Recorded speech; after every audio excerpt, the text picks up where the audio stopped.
जय जय श्री राधे।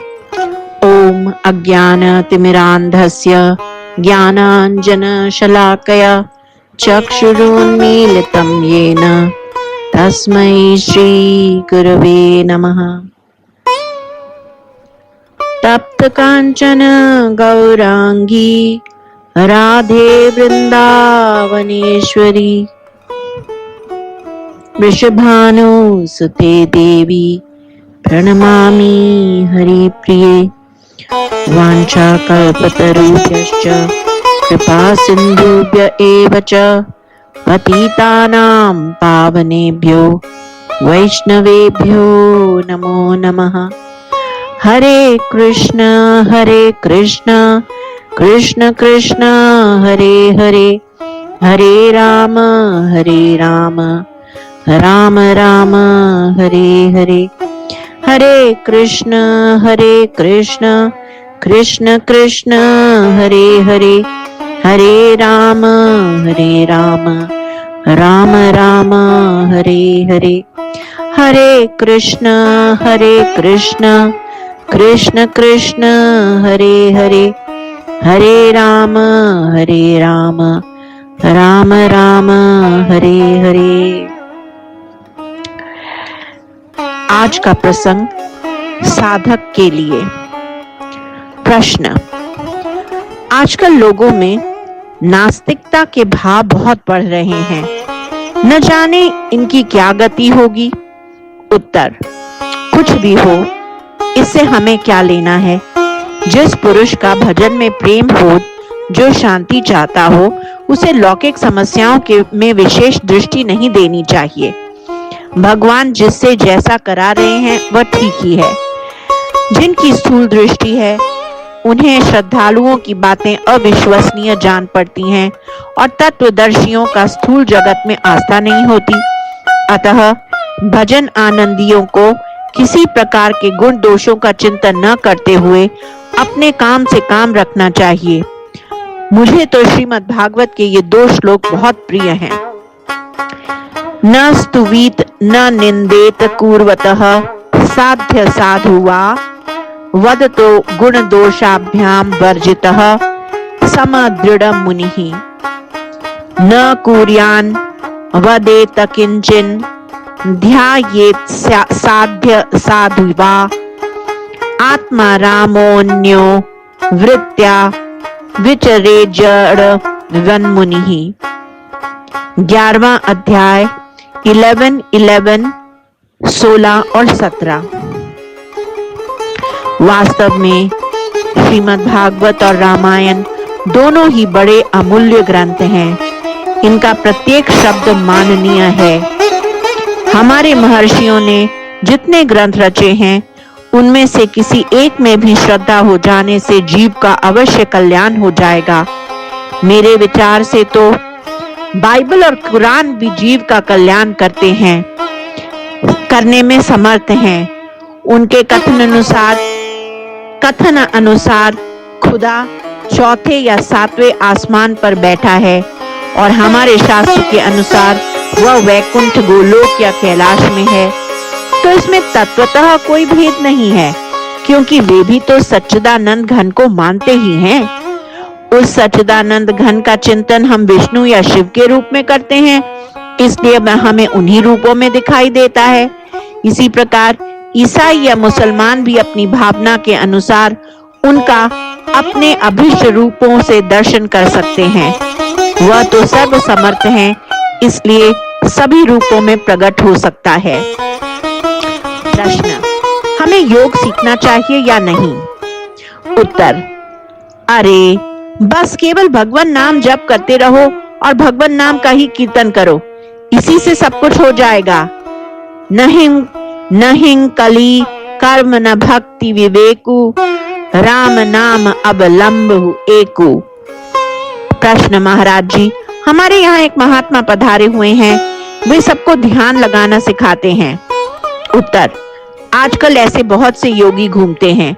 अलीगढ़ में एक योगी आए थे, वे 500 रुपया लेकर सबको योग सिखाते थे।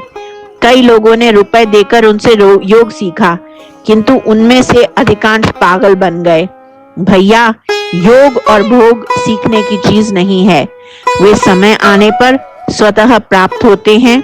बस भजन करते रहना चाहिए, यही ठीक है। प्रश्न, मनुष्य का स्वतंत्र रहना अच्छा है या परतंत्र? उत्तर, परतंत्र। स्वतंत्रता का अर्थ है अपने भीतर जैसा स्फुरण हो उसी के अनुसार कार्य करना। ऐसा तो सिद्ध पुरुष ही कर सकते हैं। सामान्य मनुष्यों को तो ईश्वर, शास्त्र और गुरुदेव के अधीन ही रहना चाहिए। संसार में रहते हुए इस प्रकार की परतंत्रता तो सिद्धों में भी रहती है। यहाँ तक कि अवतार लेने पर ईश्वर को भी परतंत्र रहना पड़ता है। देखो, स्वयं भगवान राम भी प्रातःकाल होते ही गुरुदेव से पहले उठकर उनके पास जाते और उन्हें प्रणाम आदि करते थे।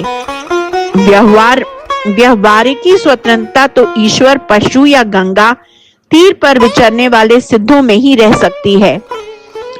यदि जीव स्वतंत्र होकर आचरण करेगा तो अपने धर्म से भ्रष्ट हो जाएगा।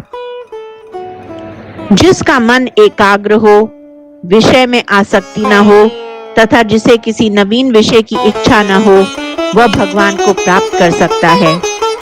विषय की महान शक्ति ही ज्ञानी, भक्त और विद्वान को शोभ करा देती है। अतः विषय चिंतन नहीं करना चाहिए। इंद्रियों में विचरने वाले पुरुष का मन विषय में आसक्त हो जाता है। इसलिए मैं तुम्हें सिद्धांत की बात बताता हूँ कि तुम विषय त्याग करने के लिए सर्वदा वीर बने रहो। विषयों के प्रति सर्वदा सावधान रहो। तीसरा, साधक के लिए विषयी पुरुषों का संग और विषय में प्रेम ये पतन के कारण है। चौथा, ईश्वर में प्रेम होने से विषय प्रेम दूर हो जाता है। पांचवा, परमात्मा में चित्त आसक्त हुए बिना कोई साधक सिद्धावस्था को प्राप्त नहीं कर सकता। छठा, साधक को शरीर स्वस्थ और खान पान का संयम रखना चाहिए। सातवां, भजन गुप्त रूप से करना चाहिए। अपने को भजनानंदी प्रकट नहीं करना चाहिए। भजन में आठवां, भजन में कभी तृप्त नहीं होना चाहिए। नववां, भगवान से किसी सांसारिक विषय की याचना नहीं करनी चाहिए। 10वां, साधक को सांसारिक बातें अच्छी नहीं लगनी चाहिए, परंतु साथ ही यह भी प्रकट नहीं होने देना चाहिए कि उसे सांसारिक बातें अच्छी नहीं लगती। दिखावटी तो कुछ भी नहीं होना चाहिए। 11वां, पाप कर्म, छल, कपट, मान, धन और स्त्री की आसक्ति, पर निंदा और पर चर्चा की आदत, गर्व, धूर्तता तथा पाखंडी दोष युक्त मनुष्य का संग, इस सब दोषों से साधक को सर्वदा दूर रहना चाहिए। 12वां, पर दोष दर्शन भगवत प्राप्ति में महान विघ्न है। 13वां, साधक को सांप्रदायिक झगड़ों में नहीं पड़ना चाहिए। निरंतर जप, पाठ, पूजन और ध्यान में ही समय बिताना चाहिए। 14, एकांत स्थान में रहने का अभ्यास करना चाहिए। निद्रा या आलस्य सताए तो ऊंचे शब्द में सद्ग्रंथ पाठ अथवा भगवत नाम जप करना चाहिए। 15वां, आसक्ति छोड़कर किए गए सब कर्म भजन के ही अंतर्गत हैं। 16वां, सब प्रकार के दुखों को शांति पूर्वक सहना चाहिए। 17वां, क्रोधी के प्रति क्षमा और बैरी के प्रति प्रेम करना चाहिए तथा अपना बुरा करने वाले के साथ भी भलाई करनी चाहिए। 18वां, अपने को सबसे छोटा समझना, अभिमान न करना, किसी को दोष न देखना, किसी से घृणा न करना, कम बोलना, सदा सत्य और मीठे वचन बोलना, यथासाध्य सबकी सेवा करना, दीनों पर दया करना, विवाह उत्सव आदि जन समूह में कम सम्मिलित होना, पापों से सावधान रहना और ईश्वर में पूर्ण विश्वास रखना, ये साधक के आवश्यक गुण हैं। 19वां, सुवर्ण और स्त्री इन दोनों से बचकर रहो। ये भगवान और जीव के बीच में खाई बनाते हैं, जिससे यमराज मुख में धूल डालता है। 20वां, अविनाशी भगवान और जीव के बीच में 3 धाराएं नदियां हैं, कुल, कांचन और कामिनी। जो इन तीनों को पार कर लेता है, इनमें आसक्त नहीं होता, वह भगवान के पास पहुंच जाता है। 21वां, 3 बातें सदा याद रखनी चाहिए। 1, दीनता, दूसरा आत्मचिंतन और तीसरा सद्गुरु सेवा। 22वां, भजन के विघ्न ये हैं: लोक में मान प्रतिष्ठा होना, देश देशांतर में ख्याति होना, धन लाभ होना, स्त्री में आसक्त होना, संकल्प सिद्धि अर्थात जिस पदार्थ की इच्छा हो उसी का प्राप्त हो जाना। 23, भगवत प्राप्ति के लिए ये साधन अवश्य करने चाहिए: सहनशीलता का अभ्यास, समय को व्यर्थ न गवाना, पदार्थ पास होते हुए भी भोगने की इच्छा न रखना, निरंतर इष्ट देव का चिंतन करना। 5वां, सद्गुरु की शरण ग्रहण करना। 24, श्री भगवान 4 मनुष्यों पर अधिक प्रेम करते हैं और 4 पर अधिक क्रोध करते हैं।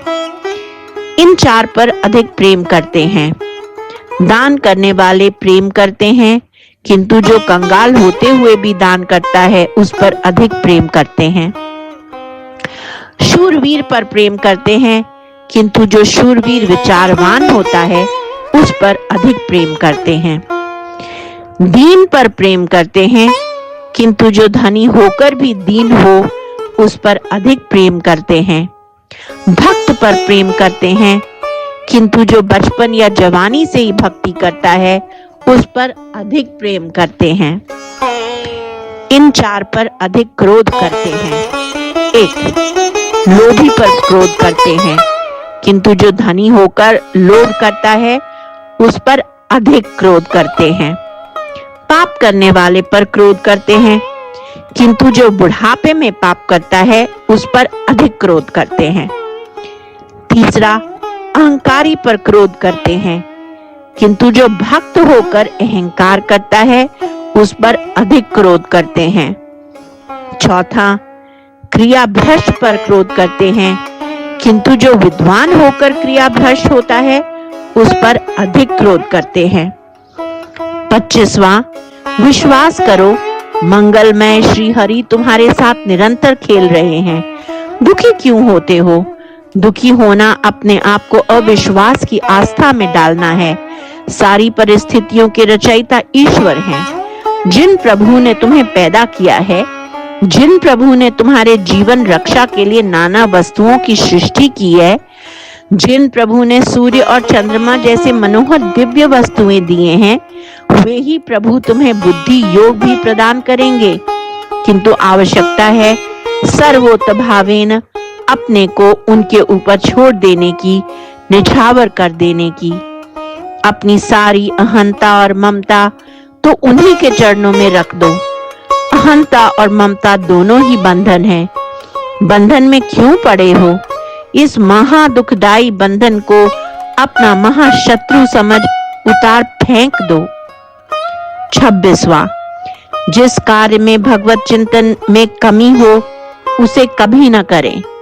एक समय या 2 समय भूखे रहने के लिए यदि भजन बढ़ाना है तो वह भी करना चाहिए। जहां तक हो खर्च कम करें, आवश्यकताओं को न बढ़ाएं।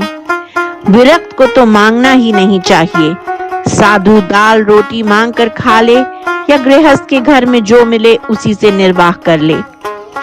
27वां, जिसे अपना कल्याण साधन करना हो उसे 3 काम करने चाहिए: जप, ध्यान और स्वाध्याय।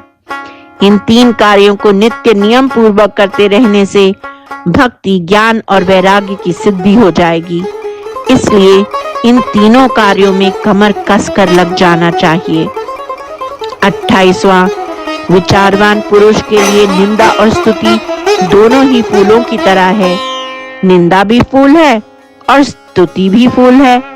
दोनों की माला बनाओ और अनासक्त भाव से पहनकर चलो। सबसे पहले अपने चित्त की चिकित्सा करनी चाहिए। काम क्रोध आदि से चित्त ही तो जल रहा है, अतः उसी को शांत करना चाहिए। तीसवां, जो संसार की भक्ति करते हैं उन्हें संसार मिलता है, और जो भगवान की भक्ति करते हैं उन्हें भगवान मिलते हैं। पुरुषार्थ है, इसे चाहे जिस ओर लगा दो। 31वां, जिसकी भजन में आसक्ति नहीं है उसे एकांत में नहीं रहना चाहिए।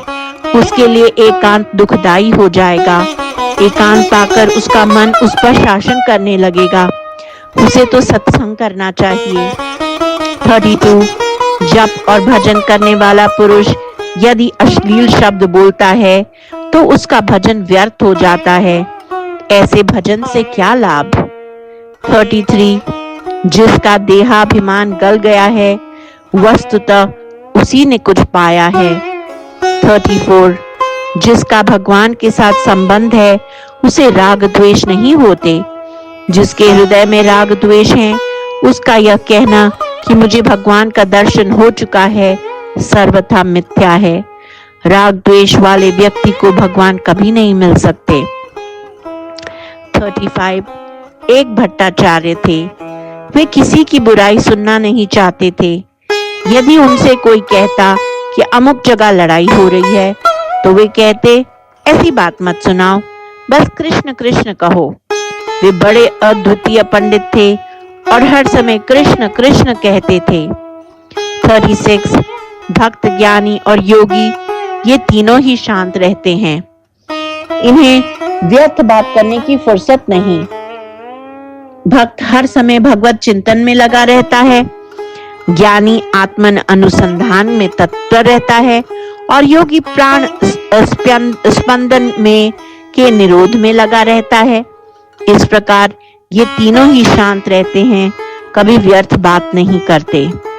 37, जिनकी बुद्धि संसार की ओर है वे धीर नहीं कहला सकते। जिन्होंने बुद्धि को संसार की ओर से हटाकर भगवान की ओर लगा दिया है वे ही वास्तव में धीर हैं।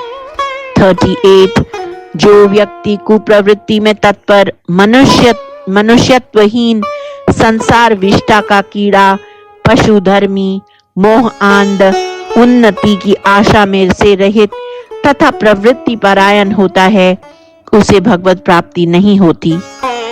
जो व्यक्ति विचार परायण, सत्यनिष्ठ 39, जो व्यक्ति विचार परायण, सत्यनिष्ठ, संयमशील, शांतिकामी, दुख निवृत्ति से तत्पर, पवित्रता का ही आदर्श वाला, श्रद्धा और वीर्य को ही बंधु मानने वाला तथा भगवान नाम का ही आभूषण पहनने वाला है, वह भगवान को प्रेम रज्जू से बांध लेता है। जिस प्रकार सुकरात ने प्रसन्न वदन से विषपान कर लिया किंतु सत्य को नहीं त्यागा, हरिदास ने कांजी के अत्याचार से हरिनाम नहीं त्यागा, हरिदास ने काजी के अत्याचार से हरिनाम नहीं त्यागा, हिरण्यकशिपु के अत्याचार से प्रहलाद विचलित नहीं हुए, उसी प्रकार धर्मनिष्ठ, सत्यवादी और कर्तव्य परायण भगवत भक्त को भगवान निष्ठा से विचलित नहीं होना चाहिए। 41, साधक के लिए लोक संग्रह अत्यंत विघ्नकारी है तथा ब्रह्मचर्य, सरलता, निर्भयता और वैराग्य सहायक है। साधन परिपक्व हो जाने पर लोक संग्रह हानिकारक नहीं होता। 42, गुण दोष संसारी पुरुष ही देखता है, साधक और सिद्ध दोनों गुण दोष नहीं देख सकते, क्योंकि साधक को अपने साधन के अतिरिक्त समय नहीं होता जिससे वह दूसरों के गुण दोष देखे, तथा सिद्ध को अपने लक्ष्य के अतिरिक्त कुछ प्रतीति नहीं होता, फिर वह गुण दोष किसके देखे। 43, विरक्त और भगवत प्रेमियों के लिए ये दोहे बहुत उपयोगी हैं, उन्हें सर्वदा इनका मनन करना चाहिए। राज कथा, अरुजग कथा, भोग कथा तू त्याग, ये तीनों त्यागे बिना पावे नहीं अनुराग। राम कथा अरु संत कथा भक्त कथा तू जान। इन तीनों के ज्ञान से पावे पद निर्वाण। रूखा सूखा खाय के ठंडा पानी पीव। देखी पराई चूपड़ी मत ललचावे जीव। छिन ही चढ़े छिन उतरे सो तो प्रेम न होय। अघट प्रेम पंजर बसे प्रेम कहावे सोय। प्रेम सदा बढ़े वो करे ज्यों शशि कला सुवेश। पै पूनो या में नहीं ताते कब हो न शेष। एक नेम यह प्रेम को नेम सबे छुटी जाही। पै जो छाड़ी जानी के तहाँ प्रेम कछु नाही। 44 जिसका मन एकाग्र हो तथा जिसे विषय में आसक्ति और किसी नवीन विषय की इच्छा ना हो वही भगवान को प्राप्त कर सकता है। 45 जिसके चित्त में राग द्वेष है उसका चित्त हल्का ओछा हो जाता है और उसमें चंचलता बढ़ जाती है।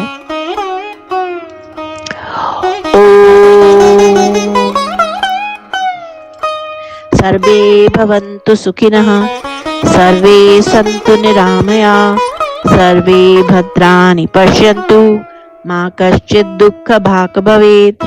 ॐ असतो मा सद्गमय तमसो मा ज्योतिर्गमय मृत्युर्मामृतं गमय। ॐ पूर्णमदः पूर्णमिदं पूर्णात् पूर्णमुदच्यते पूर्णस्य पूर्णमादाय पूर्णमेवावशिष्यते।